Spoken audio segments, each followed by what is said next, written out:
सिंहस्थ कुंभमेळा 2027च्या अनुषंगाने नाशिक शहरातील पायाभूत सुविधा विकासाला गती देण्यासाठी 69.15 किलोमीटर लांबीच्या नाशिक रिंग रोडच्या नागरी बांधकाम कामांसाठी 3,954 कोटी रुपयांच्या खर्चास सिंहस्थ कुंभमेळा प्राधिकरणाचे अध्यक्ष तथा विभागीय आयुक्त डॉक्टर प्रवीण केडाम यांनी मान्यता दिली आहे। याचा सिंहस्थ काळात विविध उपक्रम, मोहिमा व सार्वजनिक कार्यक्रमांची माहिती नागरिकांपर्यंत प्रभावी आणि सुसंगत पद्धतीने पोहोचविण्यासाठी योग्य संवाद, सर्जनशील मल्टीमीडिया निर्मिती आणि डिजिटल माध्यमांचा समन्वित वापर करण्यासाठी नियोजन करण्याच्या सूचना त्यांनी दिल्या।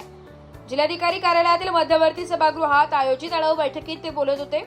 कुंभमेळा विकास प्राधिकरणाचे आयुक्त शेखर सिंग, महानगरपालिका आयुक्त मनीषा खत्री, जिल्हाधिकारी आयुष प्रसाद हे दूरदृश्य प्रणालीद्वारे, तर जिल्हा परिषदेचे मुख्य कार्यकारी अधिकारी ओमकार पवार, पोलीस अधीक्षक बाळासाहेब पाटील बैठकीस उपस्थित होते।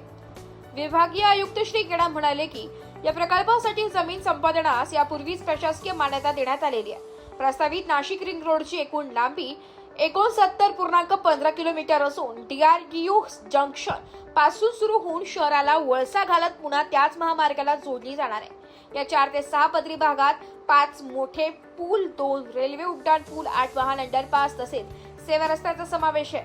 हा मार्ग 4 राष्ट्रीय महामार्ग व 4 राज्य महामार्गांना जोडणारा असून शहरातील वाहतूक कोणतीही कमी करण्यास तसेच सिंहस्थ काळात अखंड वाहतूक व सुलभ करण्यासाठी मोठी मदत होणार असल्याचं त्यांनी सांगितलंय।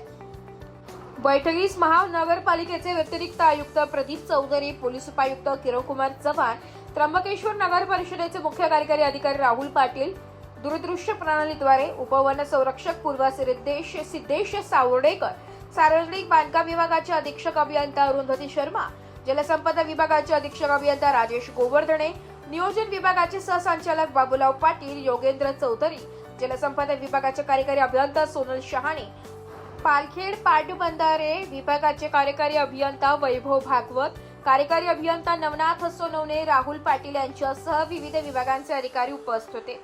ब्युरो रिपोर्ट, नाशिक लोकशाही न्यूज, नाशिक।